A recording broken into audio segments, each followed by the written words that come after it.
పిత పుత్ర పవిత్రాత్మ నామమున ఆమెన్.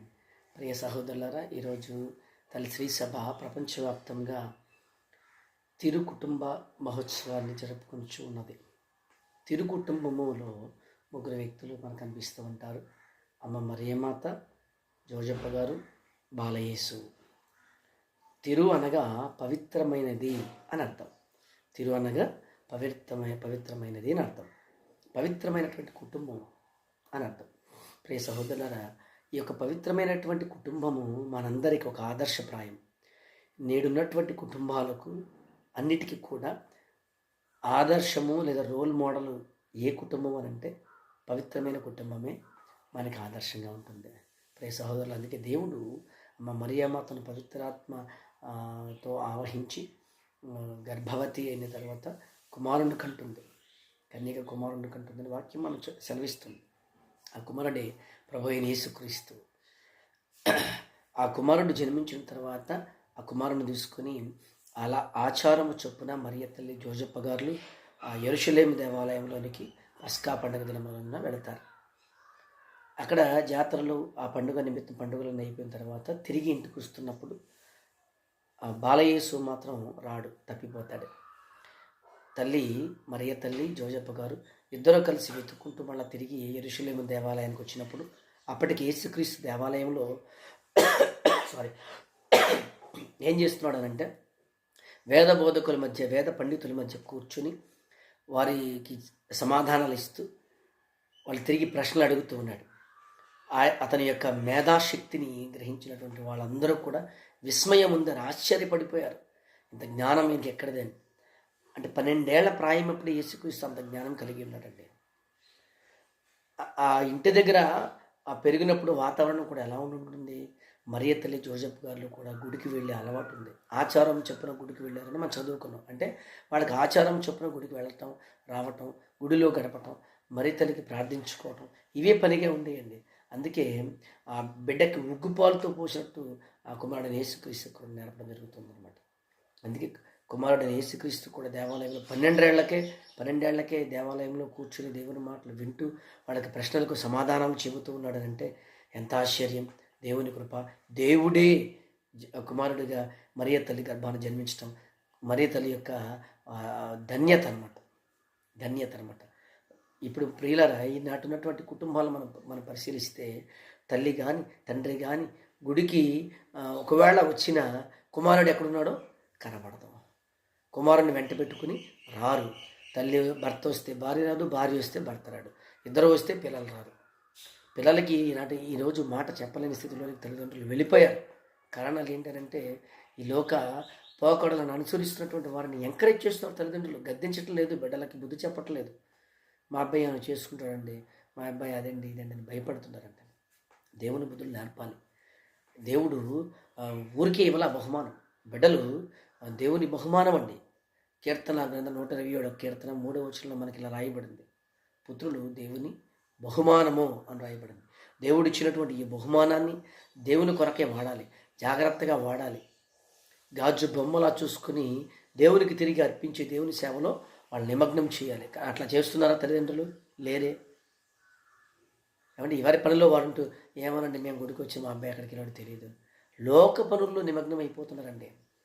దేవుడు అంటే భయము చెప్పట్లేదు, దేవుడు అంటే భయభక్తులు లేవు. ఏమంటే విశ్వాస జీవితము అందులో అనగారిపోతున్నారు.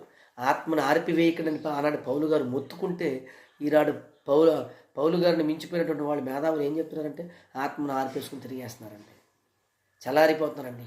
సంఘంలోనికి వచ్చినటువంటి మొదటి రోజున ఉన్నటువంటి ఉత్సాహం ఆఖరి రోజుల వరకు ఉండట్లేదు, ఒక సంవత్సరం ఆగితే ఉండట్లేదు. పాతబడిపోయిన వాళ్ళలాగా ఉత్సాహం లేక ఏమండి నీరుగారిపోయి విశ్వాసంలో దిగజారిపోయి బ్రతుకుతున్నట్టు బ్రతుకులు మనం చూడట్లేదు. చాలామంది సంఘాలు ఇట్లాగే ఉన్నారు. ప్రియ సహోదర, దేవుడిచ్చిన బహుమానాన్ని దేవుడికై పెంచాలి. మరి దేవుడిచ్చిన బహుమానం అది. బిడ్డలు దేవుడిచ్చిన బహుమానం. పాత నిబంధనలు మనం చూస్తే ఎల్కానా అన్నాలు వాళ్ళిద్దరికి బిడ్డలు లేకపోతే వీళ్ళు ఆ అన్న ప్రార్థించగా దేవుడు తనకు ఒక బిడ్డనిస్తాడు. సమూయేలు పేరు పెడుతుంది ఆవిడ. దేవుడు ఇచ్చాడు అని చెప్పడానికి. ఆ ఇచ్చినటువంటి బిడ్డని తీసుకుని కానుకగా కుటుంబంతో కలిసి దేవాలయానికి వెళ్ళిందట. అన్న ఎల్కానా వాళ్ళిద్దరూ కలిసి వెళ్ళారట. అంటే కుటుంబంతో దేవుని సన్నిధిలో కనబడేటువంటి కుటుంబాలు ఈరోజు ఉన్నాయంటారా? తల్లి శ్రీసభ ఈరోజు మనకి తిరు కుటుంబ మహోత్సవాన్ని ఎందుకు పెట్టింది అనుకుంటున్నారు? కుటుంబంతో కుటుంబ సమేతంగా చర్చిలోనికి వచ్చి కూర్చుని దేవుని ఆరాధించడం మానేశారండి క్రైస్తవులు. లేరండి, ఆనాటి క్రైస్తవులు లేరండి. ఎవరి పనిలో వారు. ఏంట్రా రాలేదంటే పనిలో బిజీగా ఉన్నారంట. ఏమండి, అసలు మనకి ఎవరి పని మీద వచ్చాము భూమి మీదకి? ఎవరు సృజించగా వచ్చాము? ఏమండి, ఎఫెసీయులకు రాసిన పత్రిక 2వ అధ్యాయం 10వ వచనంలో ఇట్లా రాయబడిందండి, మనము దేవుని పనితనం మూలంగా చేయబడిన వారము. ఆయన యొక్క సత్కార్యములు చేయి నిమిత్తమై దేవుడు మనలను సృజించాను. ఎంత బాగుందన్నమాట. ఆయన సత్కార్యాలు చేయి నిమిత్తమై దేవుడు మనల్ని సృజించాడట. ఎవరి కార్యాలు చేయడానికి? దేవుని కార్యాలు చేయడానికి.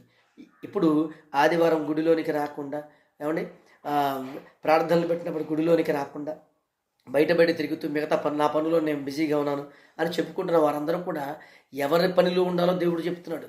ఎవరి పనిలో ఉండాలని నీకు జీవితాన్ని ఇచ్చాడో తెలుసా? ఎవరి పనిలో ఉంటావని నీకు బ్రతుకునిచ్చాడో తెలుసా? నువ్వు బ్రతుకుతున్నటువంటి ఈ దినములు నీవి కాదు, దేవుడిచ్చిన భిక్ష. మరి దేవుడిచ్చినటువంటి ఈ యొక్క వరాన్ని, ఈ యొక్క ఆయుష్కాలం అనేటువంటి వరాన్ని నువ్వు ఎట్లా వాడుకుంటున్నావు? నీ పనుల నిమిత్తమే వాడుకుంటున్నావా? నీ సంపాదన నిమిత్తమే వాడుకుంటున్నారా? తప్పు ప్రియ సహోదరుడ. దేవుడు ఎందుకు ఇచ్చాడనంటే ఎఫెసీయులకు రాసిన పత్రిక 2వ అధ్యాయం 10వ వచనంలో క్లియర్గా రాయబడింది. ఏంటన్నమాట? సత్కార్యములు చేయు నిమిత్తమై నేను సృజించాడని వాక్యం సెలవిస్తుంది. మనం ఎవరి పనుల్లో నిమగ్నమైపోయి ఉండాలి, ఎవరి పనుల్లో బిజీగా ఉండాలి అంటే దేవుని పనిలో ఉండాలి. ఉన్నారా? మరి ఉన్నారా? ఆత్మ పరిశీలన చేసుకోవాలి. మరి మీరే దేవుని పనిలో నిమగ్నమై ఉన్న వారికి దేవుని దీవెనలు దండిగా ఉంటాయి. దేవుడు వారికి తోడై ఉంటాడు. ఎక్కడ 2-3 కూడి ఆయన నామమును స్తుతిస్తారో అక్కడ ఉంటాడు. ఆయన నామానంటే 2-3 కూడి ఆయన కార్యక్రమాల్లో ఉంటే, 2-3 కూడి మందు తాగితే కాదు, 2-3 కాడి చిందులేస్తే కాదు, 2-3 కూడి సినిమాకి వెళ్తే కాదు, 2-3 కూడి ఆయన నామాన ప్రార్థిస్తే అక్కడ ఆయన ఉంటానన్నాడు. కానీ 2-3 కూడికని బాతాకని సొల్లు కబుర్లు చెప్పుకుంటూ కూర్చున్నావారు అక్కడ కదండి దేవుడు ఉండాల్సింది. దేవుడు ఉండేది, దేవుడు ఉండాలనుకుంటుంది 2-3 కూడి ఆయన నామమున ఎవరైతే ప్రార్థిస్తూ ఉంటారో, ఎవరైతే ధ్యానిస్తూ ఉంటారో అక్కడ ఉంటానని చెప్పాడు. ఈ మాట మర్చిపోయారండి. దేవుడు మీ మధ్య ఉండక్కర్లేదా? ఏమండి, నీకు ఆస్తి ఉంది, అంగు ఉంది, తల్లిదండ్రులు ఉన్నారు, అన్నదమ్ములు ఉన్నారు, భార్య ఉంది, బిడ్డలు ఉన్నారు, వీళ్ళందరూ ఉన్నారు. మరి దేవుడు అక్కర్లేదా? వీళ్ళందరి మధ్యలో కూడా దేవుడు ఉంటే ఎంత ఆనందంగా ఉంటుందండి ఆ కుటుంబం.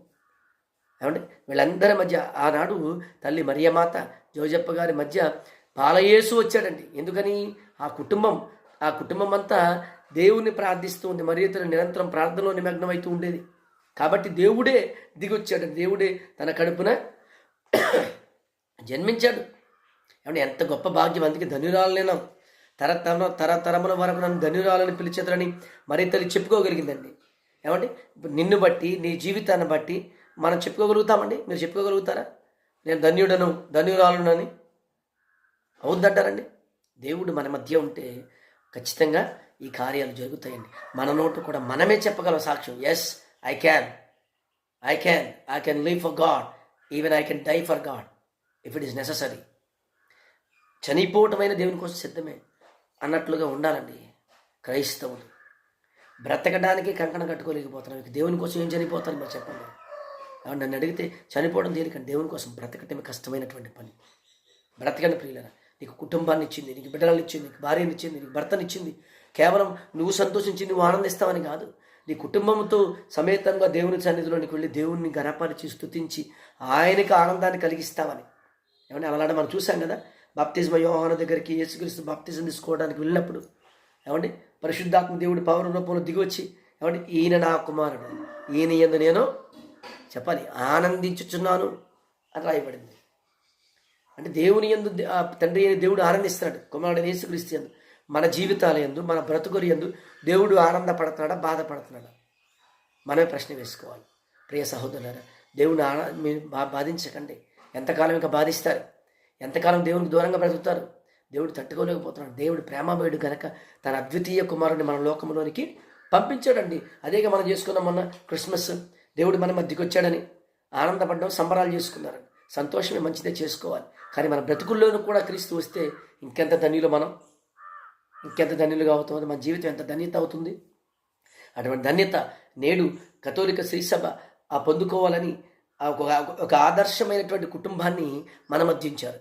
ఆ కుటుంబమే మరియ తల్లి కుటుంబం, పవిత్ర కుటుంబం, తిరు కుటుంబం. ప్రియులారా, ఈ తిరు కుటుంబాన్ని ఆదర్శంగా తీసుకుని మన జీవితాలలో దేవుని కొరకు బ్రతకటం, దేవుని కొరకు అవసరమైతే చనిపోవటం, దేవుని కొరకు అనేకులను ప్రేమించటం, ఏమైనా దేవుని యొక్క ప్రేమ మన కార్యాల్లో చూపించటం మనం ముందుకు నేర్చుకోవాలండి. అదే దేవుడు ఆశిస్తున్నాడు. సో దేవుడు కోరుకున్నట్లు విధంగా మీరందరూ జీవిస్తారని ఆశిస్తూ సెలవు తీసుకుంటున్నాను. పితా, పుత్ర, పవిత్ర ఆత్మ నామమున ఆమేన్. క్రీస్తు నామంలో మీ అందరికీ మరొకసారి శుభాభివందనాలు తెలియజేస్తున్నాను. ఆమేన్.